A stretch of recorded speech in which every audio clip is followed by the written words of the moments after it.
Hi there, you got the Happy Mouse again. I really like that new handle. Anyway, it's also the photo. So if you see the photo, it's just a happy mouse. Today is going to be a little bit more serious, but I do want to do an outfit of the day because I'm really proud of myself. I've been wearing a flat top hairdo since 1980 something or other. Literally high and tight flat top. And the past year I said, to heck with it. I don't want to go to the barber anymore. And what would happen if I let my hair grow? Well, today I just kind of did a little house on the prairie thing here, maybe 40 style. I have no idea what it is. It works. It's pretty. I like it. I'm going to take my glasses off for just a second. And this is what the back looks like. I decided to use, can you see that, babe? Okay, I decided to use a little bit of a scarf. You sound like I'm a pig off in the corner. Okay. You're my sidekick. Yeah. And to frame my ponytail, my little ponytail. But I also used a hack I saw, guess where, on YouTube or Pinterest, one of the two, where you stick a bobby pin in there and it makes it poke. It holds the scarf in place and pokes your ponytail out a little bit. So I've got it set down low so that it looks a little bit more elegant. Well, we think so. And I am wearing the earrings that Rob insisted I wear hats when I went outside. Well, we went outside today, so I'm wearing my hats. And I thought it was cute with the yellow top. No, you're not getting out of it that easy. My outfit of the day is an outfit that just one of my siblings gave me some clothing that she didn't want anymore. You know who you are, so I won't say any names.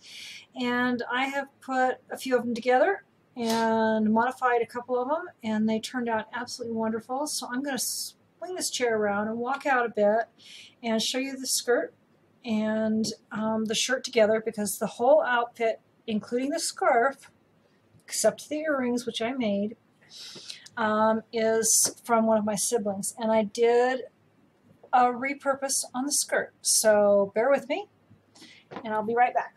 This is the trailer walk. This is the trailer walk. You walk over to this. Hopefully you can see it. It is just a skirt. Again, I talk in the other video, it's just a round skirt, buttons up the front. Now, this used to have a top on it. But right today, I'm just using this yellow top. Okay. Because I like that. But this one used to have a top on it, and I did not like the top. It looked horrible on me. So I cut the top off, folded it under, put a piece of elastic on it, and voila, I have a skirt. So that's it. That's my outfit of the day. So on to more serious matters. I'm gone. I'm going to go ahead and take my glasses off, even though I can't see anything. But you might be able to. Today it's about the Hemi facial spasm. And I'm going to put this under Hemi facial spasm because if anybody's looking this up, hopefully they'll find it. I'm putting in two videos. One, the first video after this, is going to be what I was dealing with day to day, all day long, and all night long for several years before we figured out what it was.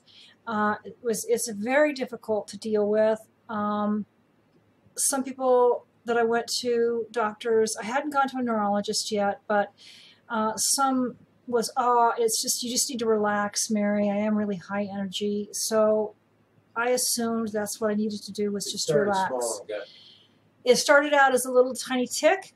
You know how you get those little tiny ticks, and they're really annoying, but they go away after a while. This one spread from a little tiny tick on the right side of my face to the entire face and down into my neck. And then it would lock up on occasion and just lock me up. And so people thought I was either having a stroke, or I'd had a stroke, or Bell's palsy. Well, I didn't. Eventually we found out it's called a hemifacial spasm. If you look up hemifacial spasm online, or like WebMD or YouTube, it's on YouTube. That's where my doctor and I both went to find out what we were dealing with. Most of the stuff is ads for the doctors who can do the surgery at the base of your neck. to separate the irritated artery from the, or I'm sorry, the irritated nerve sheath from the artery that's banging on it. So you've got an irritated nerve sheath back there, and you've got an artery that runs up behind your ear, at the base of your skull, that will tick this nerve, and the nerve spasms, of course. The nerve fires. And so the more excited I get, the more activity I do, sometimes the more it will spasm. Activity with my eyes, a lot of reading. I would have to stop reading every 15 minutes, give or take. Rub my face, try to get it, stop it. And by the end of the day, it was so painful. I was taking aspirin all the time because I was gnawing my teeth during the night and during the day. Stop it, that type of thing. So I'll let the video speak for itself. Now these videos, this was done earlier, May of 2013. I've got notes. Okay, the first video was done, yes, April of 2013, and I had not seen a doctor at that time. I was Macho Mary, it'll go away. I don't have to deal with it. It's starting to come back now because my next treatment is the first part of October, so it's been 3 months, and I've been getting some facial spasm here and in my eye. Now it never really goes away. It just eases up. I can spend a little bit more time with my eyes before I have to stop. But any kind of eye strain, anything like that, I still have to stop because I get dizzy, I get fuzzy, and I can't see anyway, so I just have to stop and relax and let it run its course. Whether it's actually twitching or not, the nerves and the artery are still back in there doing their thing. Just the treatment has told it, don't pay any attention to that muscle. So the muscle is being told through the Botox treatments that it is not to do a thing. So I don't know if you can see that, but the wrinkles are starting to come back on this side. But I still have part of my face that is different than the left. So then I'm going to put another one on that is from the first Botox treatment I had in June of 2016. So that's been 3 years before somebody talked me into, my doctors talked me into trying the Botox treatment. Before that it was seizure medicines. Didn't work much, and the only one that didn't give me any side effects that I could tolerate was 5 milligram Valium a couple times a day. I still have to take it every once in a while through a day to lighten up the muscle. So it's not a be-all, end-all treatment either, at least not for me. There's been some testimonials, but when you go and look these up, you'll find that a lot of people are doing the Botox treatment or the surgery. The doctors will say because it looks bad, and it's still, and everything is experimental anyway, but they seem to focus on how you look rather than the effect it has on your mental health. I am still at the mental health center. It's been since before, I'm going to say I've been going there 3 years now to deal with the anxiety, the depression, the agoraphobia, everything that goes along with not being able to leave the house. I can't drive anymore, or won't drive anymore. I still have my driver's license, and I can, but I only drive on the back roads because I don't want to be out on a highway and have this thing hit me and not being able to do anything about it except pull off the road, and hopefully I can see enough to pull off the road. So I do a lot of walking, which is okay with me. It's good for you, but it's scary and it's emotionally frustrating. So when you're looking at these videos, if you have this problem, and it does affect some people, the way they look, they don't want to be seen with it. That part didn't bother me near as bad as the other physical problems, which was the not being able to see, not being able to do my job, not being able to drive where I wanted to go, being scared to go out of the house for fear somebody's going to think I'm having a stroke and call 911, or having people stare at me. They would stare at me in the grocery store. So all that stuff is interconnected with this facial spasm, and don't let them tell you any different. Get some help. If you've got this, don't wait like I did. Do not wait like I did. So I'm going to say goodbye for now. I'm going to try to splice together the 2 videos, and then I'll come back and talk a little bit more about it. Thank you very much. We'll see you in a little bit.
To the couch. The light might be better. Well, that's not bad. From what I can see from here, anyway. Problem is I keep getting... I go the wrong way. Okay, so there's the smile. Look there. It's mirrored. It's hard to... Right, I understand. Let's get this where I'm used to. But this side is really swollen.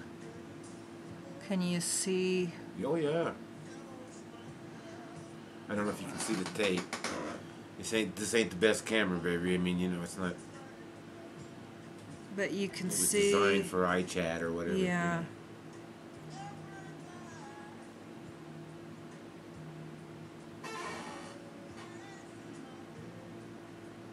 Now smile. See, that shows you that side And is gone. This is an eyebrow problem here. That's not...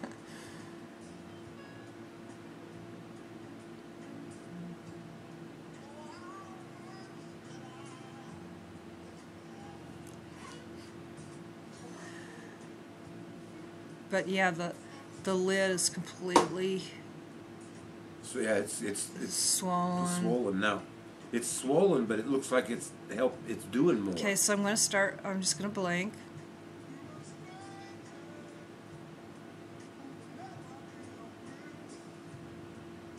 Now remember, you're going to have to hit the record button because you're not recording. Oh. You're ready to roll. You got to hit the play button. Well, it is recording. Oh, is it? Okay. I think so. Okay, I believe you.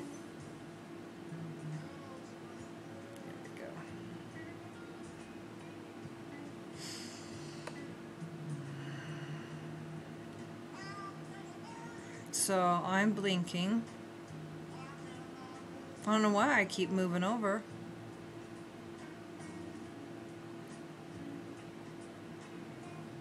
And then can you see the...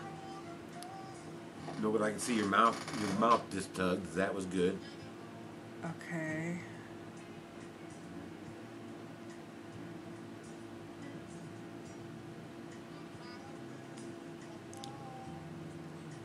Your best bet is just to go ahead and pause it and play it back. Look at it with your glasses on so you can see what you're looking at. Because I can't see from over here. The thing's tilted funny for me from this angle. Everything looks almost negative, you know what I mean? Swollen around. Okay, we're at 3:30, so we'll... Just hit that button. Hi. Okay, this is the outro to part 1 of my hemifacial spasm. So, hemifacial spasm part 2. As you can see, it can be quite debilitating. It can be scary. The first one, when I had no treatment, that went on through the day, all night, in varying degrees of severity. So try to picture a strobe light, one eye trying to focus without the other, and just strobe lighting it. But you'll see, or you've seen it. The second one was the first try for the Botox, and there's always a fine-tuning to go along with that. So the fine-tuning on the first one, we did too many shots in the eye, or in the eyelid. I don't want to freak anybody out. It's in the eyelid, and it did stop the blinking. I had to tape my eye shut for 30 days. I ended up with an ulcer on my eye. At first it was great. Oh my gosh, I have no spasms in my eye. It was wonderful until I woke up one morning with my eyes burning and hurting so badly. We called the eye doctor, and I had a red spot in there, and it was getting bigger. And he said, "Come in now." And I'm glad I did, because I had an ulcer in the right eye. And so we taped that sucker shut. I had to untape it 3 times a day to treat it. If you do not think that's not hard, when an eye wants to pop open, you're sadly mistaken. But thank goodness for YouTube, because we learned how to tape an eye shut with Bell's palsy victims who had to tape their eyes shut just at night, whereas I was just the opposite. I had to tape it shut all day, and it would go to sleep all night. I felt like one of those dolls. As soon as I put my head on the pillow, it would close. But anyway, that being said, it took 35 days, and you saw what happened to my face and eye after having to tape that down, and it distorted very badly the right side of my face. It was not just the swelling from the eye. So we fine-tuned it. What you're seeing now, and we still are, what you're seeing now is treatment 5. Treatment 6 comes at the first week in October, and we're going to try that same technique again as 5. It seems to be the best so far. I'm not going to mess with it. If it works again, then, or if it works as well again, because I still have problems with my vision, and I explained that in the part 1. So, but my face still locks up on occasion, but it's on occasion now. It's not every day, all day. Before treatment, and from Botox treatments 1 to 4, it was still, I had no spasm days, and it was absolutely frustrating. And thank goodness for my therapist, because if it hadn't been for that mental health center, I would not be here.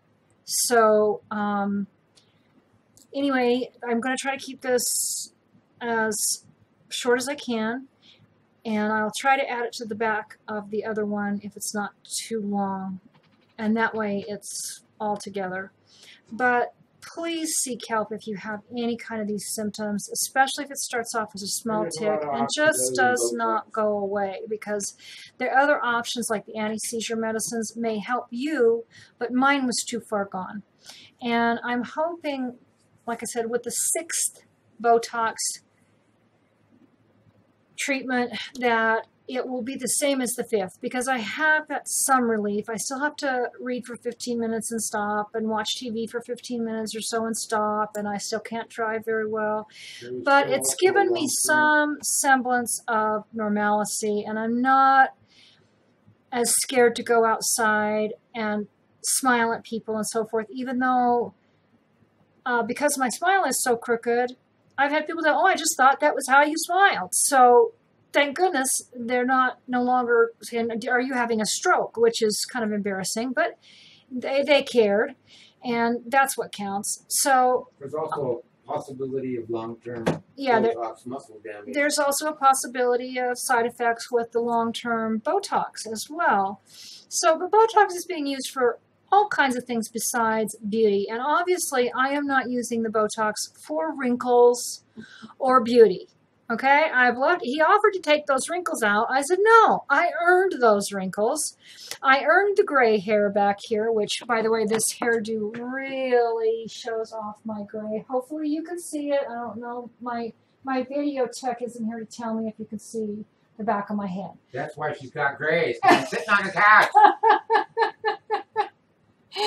But I love that gray. People pay really good money to have that gray put in there. And I got it from life. So, and it comes natural. But oh, sure, you got hair.